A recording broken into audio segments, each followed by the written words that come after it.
एक दिन एक गिरोह के 5 दोस्त, जो कि कॉलेज के आखिरी साल में थे, अपनी छुट्टियां गुजारने के लिए एक पहाड़ी इलाके में एक वीरान कुटिया में जाने का फैसला करते हैं।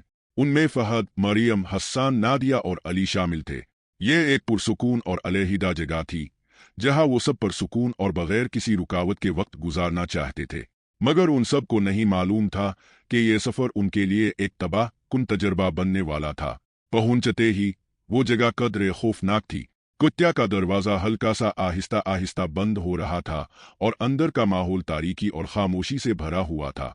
अली ने कहा, क्या तुम लोग भी महसूस कर रहे हो? यहाँ कुछ अजीब सी बात है। बस तुम्हारी वहम है अली, हम यहाँ आराम करेंगे, तुम देखना, मरियम ने मुस्कुरा कर कहा। वो सब कुत्या के अंदर दाखिल हुए और रात का खाना तैयार करने में मसरूफ हो गए। जब खाना तैयार हो चुका तो हस्सान ने बाहर जाकर आग जला दी। चांदनी रात में एक अजीब सी खामोशी छा गई, जैसे कुछ उनके आसपास मौजूद था लेकिन दिखाई नहीं दे रहा था। रात के खाने के बाद वो सब बाहर बैठे आग के गिर्द। मरियम ने कहा, क्या कभी तुमने सुना है इस इलाके के बारे में कि यहाँ कुछ पुरस्रार वाकयात पेश आते हैं? पुरस्रार? जैसे किया? नादिया ने चौंक कर पूछा। कहते हैं कि यहाँ पर एक रूह है जो कई साल पहले इस इलाके में रहती थी। वो एक बेगुनाह लड़की थी जिसे एक रोज बेरहमी से कत्ल कर दिया गया था। इसकी रूह आज भी यहाँ भटक रही है और अगर किसी ने इसके साये को छेड़ा तो वो हर वक्त उनके पीछे आती है। सब खामोश हो गए। अचानक फहद ने कहा, क्या तुम लोग ने वो साया देखा? सब ने खौफ से मुड़ कर देखा। कुत्या के दरवाजे के करीब एक सियाह साया खड़ा था जिसकी शक्ल वाज़ेह नहीं थी।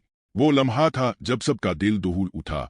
वो साया आहिस्ता आहिस्ता उनकी तरफ बढ़ने लगा और उनके अचानक साये की शक्ल और ज्यादा करीब आ गई और फिर वो एक खौफनाक चीख के साथ गायब हो गया। जैसे ही वो गायब हुआ, दरवाजे और खिड़कियां खिल गईं। वो सब फौरन बाहर दौड़ पड़े और पहाड़ी इलाके से दूर निकल गए।